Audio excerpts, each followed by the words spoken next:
Ulan sa malaking bahagi ng Luzon dahil sa hanging habagat na pinalalakas nitong bagyong Falcon. Hanggang kailan kaya magtatagal ang ganitong lagay ng panahon? Makibalita tayo kay GMA resident meteorologist Nathaniel Cruz. Tani. Maki, malakas na hangin at ulan nga ang nararamdaman sa Luzon dahil sa hanging habagat na pinalalakas ng Typhoon Falcon na pumasok sa Philippine Area of Responsibility kagabi.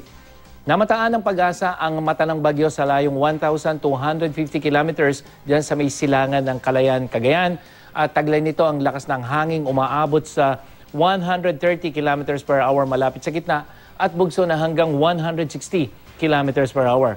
Inaasahan na kikilos ang bagyo pa west-northwest sa bilis na 20 kilometers per hour. Base sa track ng Pag-asa sa Typhoon Falcon, hindi nakikita na tatama ang sentro nito sa alimang bahagi ng bansa at inaasahan na lalabas na ito ng PAR araw ng Biyernes. Pero sa ngayon, patuloy nitong palalakasin ang hanging habagat hanggang sa mga susunod na araw. Bukod sa malakas na hangin at ulan, mataas din ang alon sa lahat ng seaboard naman ng Luzon, kaya delikado pa rin maglayag dito, lalo na yung mga maliliit na sasakyang pandagat. Nakataas pa rin ang heavy rainfall warning ng Pag-asa sa ilang lugar sa Luzon kasama na ang Metro Manila. Red warning na dyan sa Cavite at Laguna, kaya maging IM ready po sa matitinding pagbaha, lalo na sa mga lugar na madalas binabaha. Yellow rainfall naman sa Metro Manila, Bataan, Zambales, Batangas, Pampanga, Tarlac at Bulacan. Ibig sabihin, posible ang pagbaha. Katamtaman hanggang malalakas na ulan naman ang nararanasan ngayon dyan sa mga probinsya ng Nueva Ecija, Rizal at Quezon na posibleng tumagal hanggang mamayang alas 6 ng hapon.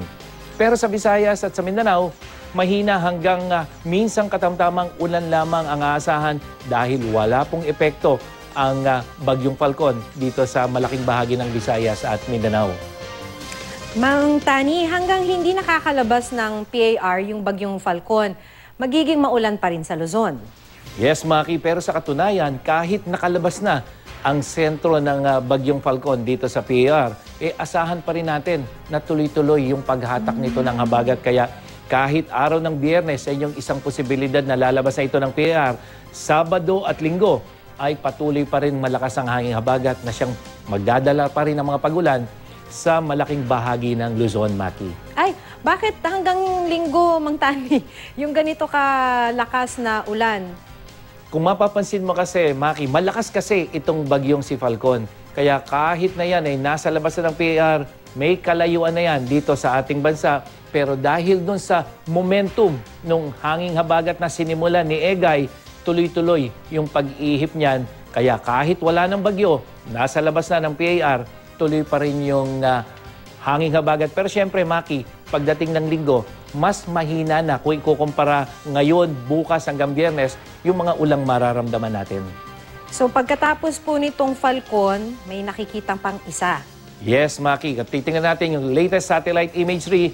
Ito si Egay, ito yung bagyong Falcon na nasa loob ng PAR. At kasunod niyan, meron pang isang bagyo, typhoon na rin tong Nangka. Pero dito sa forecast track ng the weather company, medyo mababa yung posibilidad na ito ay papasok ng PAR. Yan ay titingnan pa rin natin, Maki, dahil medyo may kalayuan pa yan. Baka sa mga susunod na oras, magbago yung kilis nito. Imbis na pumunta yan ng Japan, baka tumuloy-tuloy din yan. At pag gano'n ang nangyari, Maki, baka hindi lang sa Linggo magtuloy-tuloy yung hanging habagat dahil hahatak muli ito ng hanging habagat kahit na yan ay hindi tatama sa kalupaan. Kaya yun yung dapat nating bantayan, Maki.